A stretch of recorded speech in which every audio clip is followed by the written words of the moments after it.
What is up, everybody? Welcome back. Another episode here of Bass and Furious, guys. So in today's video, guys and ladies, what's up? Today's video, I want to talk to you guys about a lot of things that's going on in the fishing industry here lately. A lot of changes, a lot of modifications, a lot of people doing different things, doing this, doing that. And I just want to kind of talk about it. Just kind of an open, kind of not quite a podcast, vlog, kind of just a mix-up of the things, but just to kind of go over some topics, some current events in bass fishing. Where it stands right now. So this is 2021, just made it through 2020. It's a rough year. As you guys know, a lot of things changed. A lot of people had to learn how to do fall fishing last year. A lot of things changed last year. A lot of things that happened. A lot of events got moved. A lot of things got pushed back. A lot of things got, like, rules got changed. Processes got changed. So I just want to kind of go over that. Just kind of a couple of things that I noticed last year. A couple of things I'll highlight, things like that. But in particular, something changed that I thought that was actually good from last year, and that is the BFLs. So the BFLs, they had changed the prices already, which was good, and then they had added, different things like that to the actual events themselves, which I thought was really cool. Lot of opportunity there. But one of the small things that kind of got overlooked that I thoroughly enjoyed, and that's the Zoom meeting. Okay, so if you fished the BFL last year, if you fished the BFLs in the past, you know that always on the BFLs, you always had to drive down on that Friday before and go to the meeting. Now, not everybody did it. So you were supposed to do it. It says it's mandatory in the rules. But if you couldn't make it, you just had to call ahead and tell them that you couldn't make it, or you had to send someone else, have someone represent you. So if you had a buddy coming down, you could tell him to say, hey, he's coming down. He's going to check out the stuff for me. And then they send you an email. Then you call the person who's your boater, your co, whatever. You guys talk, go over your plan for the morning, and then you show up and you fish the next day. But you still had to go to a meeting on Friday. So for me, I live in Fredericksburg, Virginia, right? Spotsylvania, Virginia. So for me, if I wanted to fish Smallwood State Park, Maryland BFL on Friday evening. Now, guys, remember, this is Friday evening we're talking about. Friday evening in Maryland, Virginia, doing anything on the road is always a disaster. Like, always a disaster. So for Friday evening, for me to fish the BFL at Smallwood, Potomac River BFL, I'd have to drive to Smallwood on Friday evening between 4 and 6, which meant I had to take off work that day. Now, I'm not a pro angler. I'm not out here. This isn't my life. This is how I feed my family. I feed my family by working. I fish tournaments on the weekend for fun, hoping to maybe, land a couple of good fish and maybe get some money, maybe get to the regional, maybe a couple things like that. But you have goals that you have for that. But I work, and then fishing is like on the side. That's fun to do. So for me, I'd have to leave work early, drive to Maryland, go to a meeting between 4 and 6, leave the meeting, and it's maybe like an hour and a half drive. It's not like terrible, but I have to drive there for the meeting, turn around, drive back home, get ready. I'm not really much to get ready. I'm already ready for the whole week. Then turn around and go back there again the next day. So for me, like, if you're coming from Pennsylvania, or you're coming from DC, obviously you're already there. If you're coming from New Jersey, New York, if you choose to fish this division, you drive down from New York. You're not driving down on a Friday evening most of the time. Most of the time, you've got a room. You're settled in on like Wednesday or Thursday. Cool. You come down. A meeting on Friday is nothing because you're staying at a hotel that's probably 10 minutes from the boat ramp. Like, that's how this works.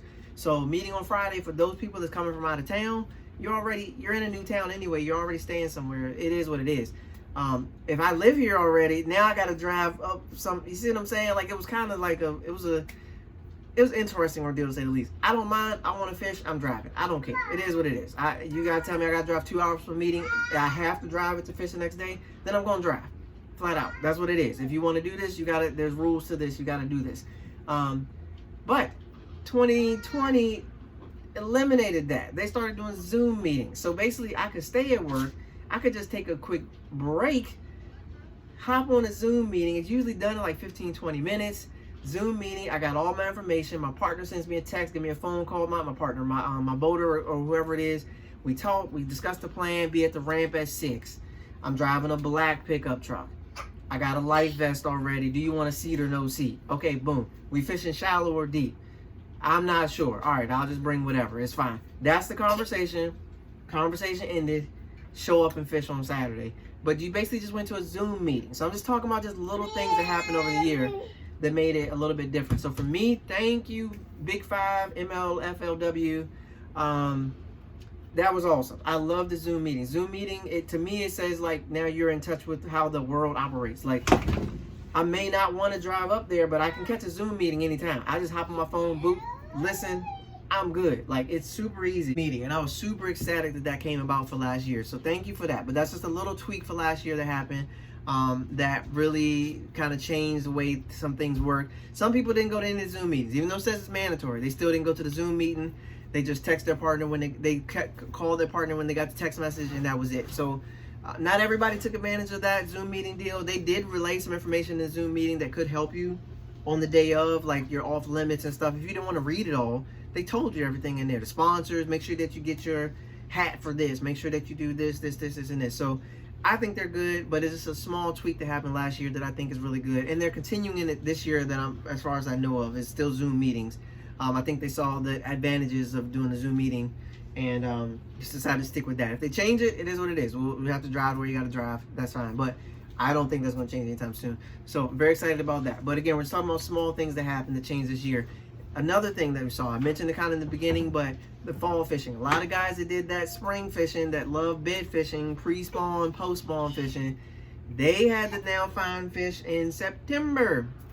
Needless to say, it was a little challenging for people. Not quite everybody excelled at that, and that was interesting. That was good to see, honestly, because a lot of guys are hunting by that time or chilling by that time, and they had to actually go out and catch the fish in the fall. I love fall fishing, so for me it was great. I love to see not somebody struggle, but I love to see them try to figure it out. I love to see who could actually figure it out.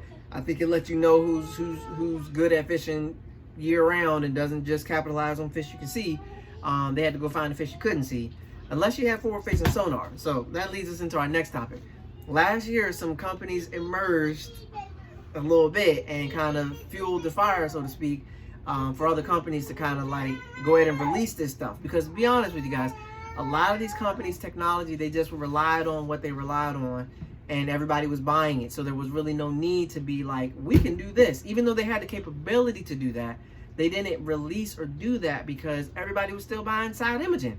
Everybody was still buying Mega. Like, everybody was still buying this. You see what I'm saying? Like, everybody was still... So if they can keep selling you that and do like a Gen 2, Gen 3, Gen 4 of that, everybody was like, ooh, Mega, that looks a little bit clearer in Gen 4 than it did in Gen 3. Wow, ooh, this is awesome. And then one company was like, forget that. Here's the fish. Now you can see all of them. Now what? And then... guys, you saw it was blatantly obvious who had it. Some guys threw out their sponsor relationship that they've had for years to get these units installed, jeopardized their whole deal to get these units installed, because they got tired of getting their butts kicked. And that was interesting to see as well. One guy started off with just running all three, eliminating all the sponsors, running whatever he wanted to run and win, and he took off running and had a heck of a start. Other people tried to do.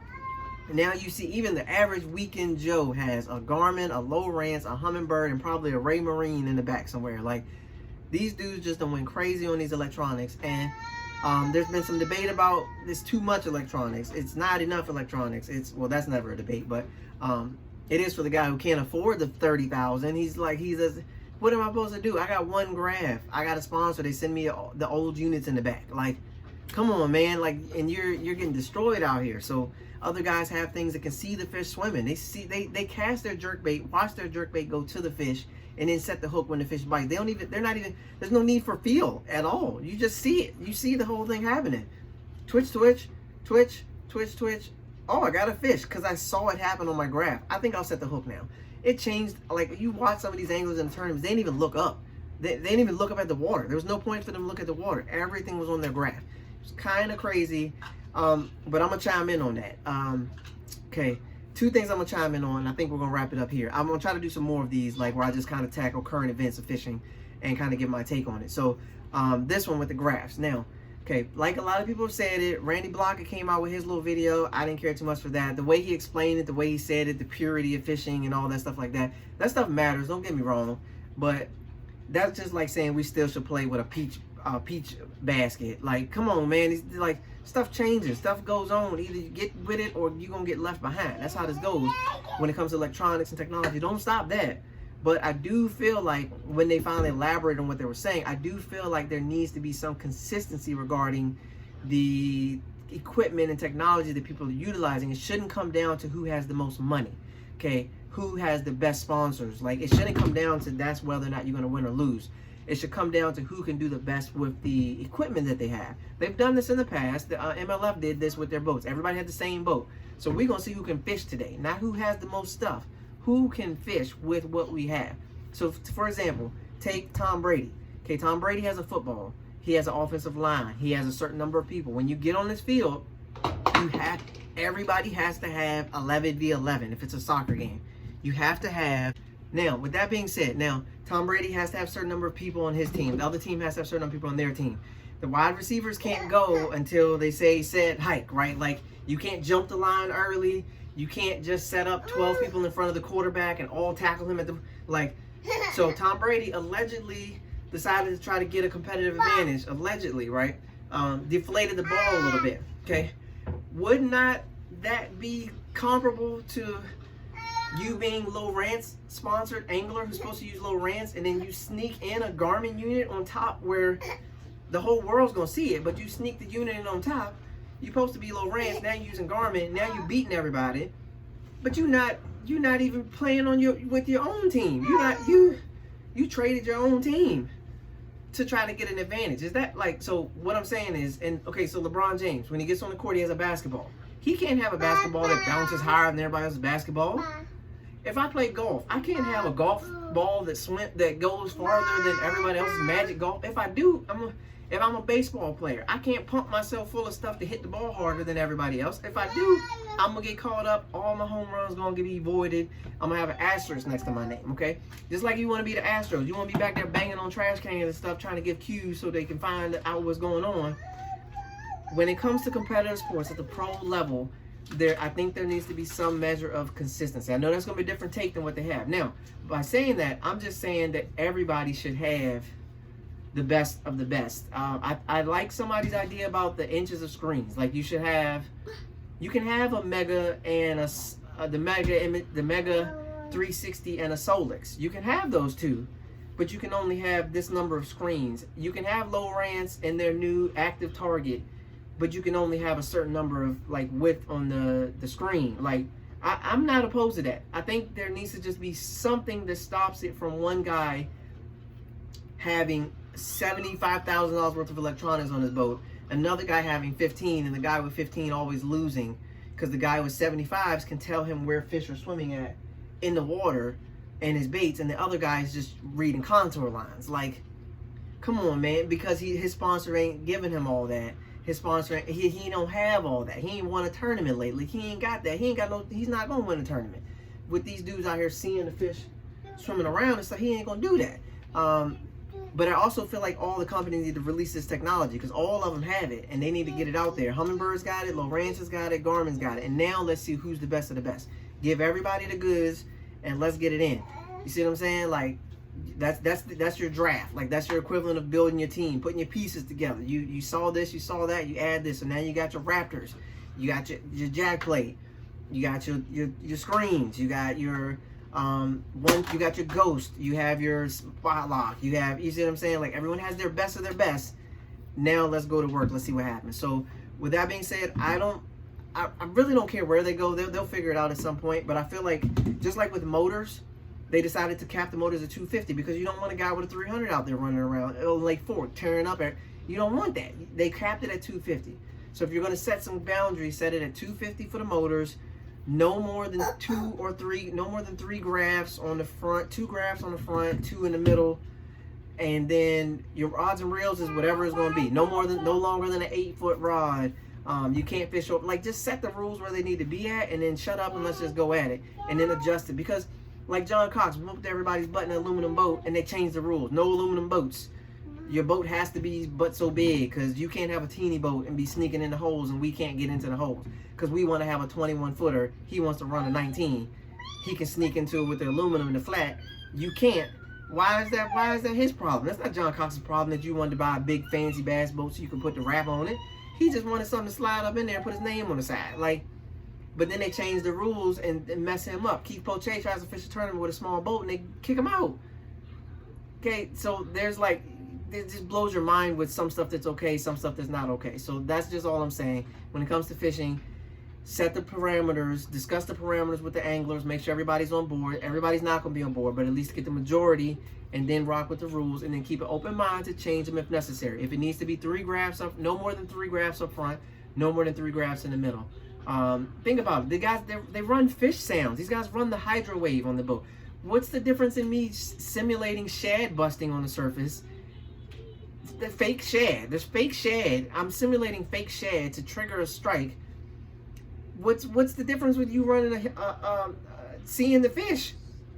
Everybody's trying to get a competitive advantage. It's just a matter of some people have more money to get even more competitive than others, and that shouldn't be a reason why you win versus you don't win. Now, by the same token, you can give that guy 3 graphs, 3 40-inch screens at his bow where he can't even see where he's going. Like, he's watching where he's going by reading his screens, right? Like, you can give a guy that, but if he sucks at fishing, I say this all the time, it's like my favorite thing. If he sucks at fishing, he still sucks at fishing. You can give him 17 graphs, okay? And he can take everybody's waypoint and gather all the information he wants. If he still sucks at fishing, he still can't catch the fish when he get there. It don't matter what he can see on the screen if he can't fish. If he can't skip, if he can't cast, if his rod and reel backlashing the whole time, he still sucks. And that will be made very clear, especially if you put everybody on an even platform and you suck. You're gonna find out very quickly that this dude's always losing. He needs to work on his fishing skills and not worry so much about trying to change technology. Work on your fishing skills. When you get that under control, the rest of it kind of take care of itself. Think about Patrick Walter. Patrick Walter, if he sucked at fishing, it doesn't matter what he saw on his screen. If he threw his jerkbait at that stump and every time he threw it at the stump he couldn't cast and hit the stump, it don't matter how much jerking he's doing because he ain't doing nothing but jerking into the stump. Make sense? Got it. All right, now that we talked about that with the electronics deal, the other thing when it comes to fishing, besides the electronics, is actually, guys, you know what? I think I'm gonna leave it there. I'm gonna leave it in electronics. Stay tuned for part 2. I'm gonna talk about what I was gonna talk about in this one. This one went a little bit longer than what I thought. So stay tuned. Come back again. I'm gonna try to keep these series consistent and try to have a day that I do these series where I talk about current events in bass fishing. What's going on? What's happening? What's changing? I'd love for you guys to get in the comments section. Let me know what you think. Electronics, should it be even? Should it not be even? Should Lojo and Milliken go one-on-one in a fishing battle? Also with AO and with Fishing with Norm. That happened. Should the whole Guggen Squad team take on the whole 6th Sense team, including Casey and the whole staff? Should they all just go out, take all their baits, and just have the most epic challenge ever known to man? Should that happen? Get in the comments, guys. Let me know what you think. I'd love to hear from you guys. My Bass and Furious friends, you guys are awesome as always. Look at that. Oh, not that one. These two. Tiny piece. Oh.